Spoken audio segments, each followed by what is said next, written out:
ముఖ్యమంత్రి చంద్రబాబు కూటమి నేతల వివాదాలపై ఆగ్రహంగా ఉన్నారు.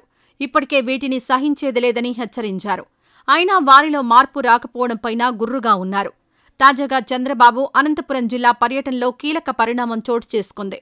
కడప ఆర్టీపీపీ బూడిద తరలింపు వివాదంలో జేసీ జమ్మలమడుగు ఎమ్మెల్యే ఆదినారాయణ రెడ్డి మధ్య ఆధిపత్య పోరు కొనసాగింది. చంద్రబాబు చెప్పినా వారిద్దరూ వినలేదు.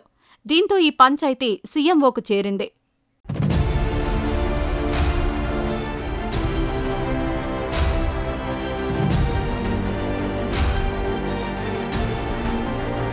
ఆర్టీపీపీ నుంచి బూడిద తరలింపు వివాదం రాష్ట్ర వ్యాప్తంగా చర్చనీయాంశంగా మారింది.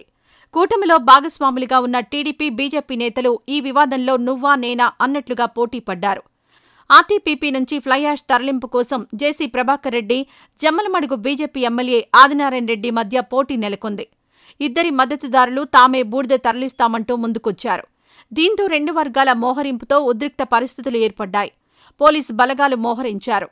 3 రోజుల పాటు సాగిన ఈ వివాదంపై సీఎం చంద్రబాబు ఆగ్రహం వ్యక్తం చేశారు. ఇద్దరిని సీఎంఓకు రావాలని ఆదేశించారు.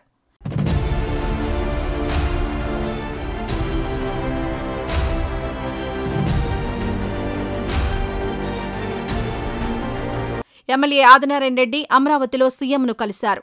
ఘటనకు సంబంధించిన పూర్వాపరాలను వివరించారు. ఇలాంటి వివాదాల కారణంగా ప్రభుత్వానికి చెడ్డ పేరొస్తుందని సీఎం పేర్కొన్నారు. శాంతి భద్రతలకు విఘాతం కలిగించే చర్యలను ఉపేక్షించేది లేదని తేల్చి చెప్పారు. సీఎంతో భేటీకి జేసీ దూరంగా ఉన్నారు. కాగా అనంతపురం జిల్లా పర్యటనలో భాగంగా సీఎం అక్కడ ఎమ్మెల్యే అశ్మిత్ రెడ్డితో ఇదే అంశంపై మాట్లాడారు. ఈ వివాదాలు ఏంటని ప్రశ్నించారు. బూడిద తరలింపు వ్యవహారంలో ఇలా రోడ్డున పడితే పార్టీ పరువు ప్రతిష్టలు ఏం కావాలని చంద్రబాబు ఆగ్రహం వ్యక్తం చేసినట్లు సమాచారం. ఎవరిష్టం వచ్చినట్లు వారు వ్యవహరిస్తే ఇక పార్టీ ఎందుకని ఆయన ప్రశ్నించినట్లు తెలిసింది. కాగా కార్యకర్తలకు పని కల్పించేందుకే ఇలా వ్యవహరించాల్సి వచ్చిందని అశ్మిత్ రెడ్డి వివరణ ఇచ్చే ప్రయత్నం చేశారని తెలుస్తోంది. దీనికి స్పందనగా కార్యకర్తల సంగతి తాను చూసుకుంటానని, ఇలాంటివి మాత్రం కొనసాగితే సహించేది లేదని చంద్రబాబు తేల్చి చెప్పారు. అటు ఎమ్మెల్యే ఆదినారాయణ రెడ్డి, ఇటు జేసీకి చంద్రబాబు క్లాస్ తీసుకోవడంతో ప్రస్తుతానికి ఆర్టీపీపీ బూడిద వ్యవహారం సద్దుమణిగింది. ఈ వీడియో నచ్చితే లైక్ చేయండి. అలాగే మా ఛానల్ ని ఫస్ట్ టైం కనుక చూస్తున్నట్టయితే ఇప్పుడే సబ్స్క్రైబ్ చేసుకుని పక్కనే ఉన్న గంట సింబల్ ని యాక్టివేట్ చేసుకోండి. అప్పుడే మేము పెట్టే ప్రతి వీడియో మీకు నోటిఫికేషన్ గా వస్తుంది. అలాగే ఈ వీడియో పూర్తిగా చూసినందుకు ధన్యవాదాలు.